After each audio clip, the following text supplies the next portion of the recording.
Today we discuss the cloud security mechanism. So first we have to discuss the overview of cloud security mechanism. So cloud security it refers to technologies, policies and controls used to protect data, application and infrastructure in cloud environments. So unlike the traditional security, cloud operates on a shared responsibility model. So where both provider and customer secure different layers. So with increasing adoption of IaaS, BOS and SaaS, so that is the cloud threats such as misconfiguration, data exposure or rising. So therefore the strong security architecture is essential for trust and reliability. So next we have to discuss the cloud security goals. So say cloud security follow the CAA triad. That means confidentiality, integrity, availability, authentication, authorization, non-repudiation, accountability. So first one, confidentiality is nothing but it's prevent unauthorized data access. So integrity means it's prevent the data modification. Availability means it ensure the service uptime. That is the additional goals include authentication, that is who you are, and authorization, what you can do, non-repudiation, can't deny action, and accountability is nothing but is a traceability. And next you have to move on shared responsibility model. So shared responsibility model is nothing but the cloud provider secure hardwares and data centers, storage and visualization layers also. So the customer secure operating systems, applications, identities and a configuration also. So most breaches occur due to customer misconfiguration, so not a provider failure. So understanding responsibilities a division is critical for security planning. So next we have to discuss the IAM. So IAM is nothing but is an identity and access management. So it controls who can access resources. So it include users, roles and permissions.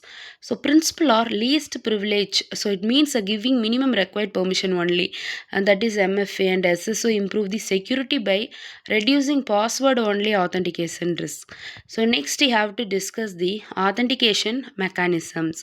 So authentication verify user identity. So common methods are password, biometrics, security tokens and authentication and open ID login. So or adaptive authentication changes. So security level based on the risk, that is location or device behavior also. And next one is an authorization and access control. So authorization determine the what authenticated users can do. So you have to discuss the assigned the permission is RBAC assign the permission, so based on the rules, and ABAC assign the permission based on attributes. Attributes is like nothing but is a department or location. So it is the privileged access must be monitored and temporary to reduce the inside thread. So these are the authorization and access control. Next you have to discuss the data encryption. So first you have to discuss the encryption. Encryption is protect the sensitive information. So address stored in data encrypted. A transit TLS product. So communication is client side encryption and it's provide the maximum control. Then key rotation ensure the compromised keys it can't be used in long term. So next you have to discuss the key management system. So encryption is only secure if keys are secure. So KMS manage the creation, storage, rotation and deletion of keys. So envelope encryption uses the data keys, so protected by master keys, that's all. So cloud providers offer the managed key services like Amazon Web Services and KMS or Azure Key Valued also. And next is the network security in cloud. So cloud networks are isolated using VPC. VPC is virtual private cloud. So subnet are divided in public and private services, and security groups are act like firewalls. So zero trust networking assume no device is trusted by default. So that is the network security in cloud. And next one is a firewall and web applications firewall. So traditional firewall filter the IP and ports, and web application firewall protect the web apps from SQL ingestion and excess attack. So rate is limiting prevent bot and brute force attacks, and geo blocking restricts suspicious regions also. So next intrusion detection and prevention. So IDS detect the suspicious activity and IPS automatically block malicious traffic, and signature based detect known attacks. So anomaly based detect unknown behavior using patterns also. And next, threat intelligence will improve the detection accuracy. So these are the intrusion detection and prevention method. And next is an monitoring and logging. So these are the security required visibility. So logs track user action and system event, and the SIEM tools analyze the logs for attacks in real time. So behavior analytics detect the compromised accounts early. These are the monitoring and logging. And next we have to discuss the backup and disaster recovery.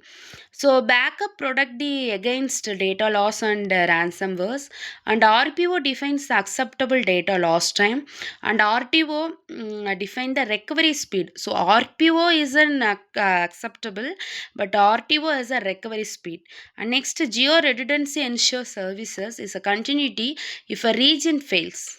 Yes, these are the backup and disaster discovery methods. And next is a compliance and governance. So compliance and governance organizations must follow the regulations. Regulations mean such as ISO 27001, GDPR, HIPAA, SOZ2. So governance ensure policies are enforced across all cloud resources. That means this auditing verify compliance and reduce the legal risk. That is the compliance and governance you have to ensure some the below policies. And next, security automation. Security automation. Manual security is slow and error prone. Automation scan infrastructure continuously. So SOAR automatically responds to threat. So Dev 6 SEC ops and integrates security into development life cycle. So Dev 6 ops integrate the security in life cycle of development in security automations. And next is an container and virtualization security. So hypervisor isolation prevent the VM escape attacks. It containers require the image scanning and before deployment, and Kubernetes and policy restrict the container privileges, and runtime production detects the malicious container behaviors. And next is an API security. So APIs are major attack target in cloud apps. So API gateway enforce the authentication rate limiting, and input validation prevent the injection attacks. So monitoring detect abnormal API usage patterns. And next we have to discuss the cloud threats and attacks. So common threats include data breaches, account hijacking, insecure APIs, malware injection, and DDoS attacks. And most attacks exploit the weak credential and misconfigure storage. So next we have to discuss the best practices of the cloud mechanism. So it's always the enforce strong IAM policies. You have to encrypt sensitive data everywhere.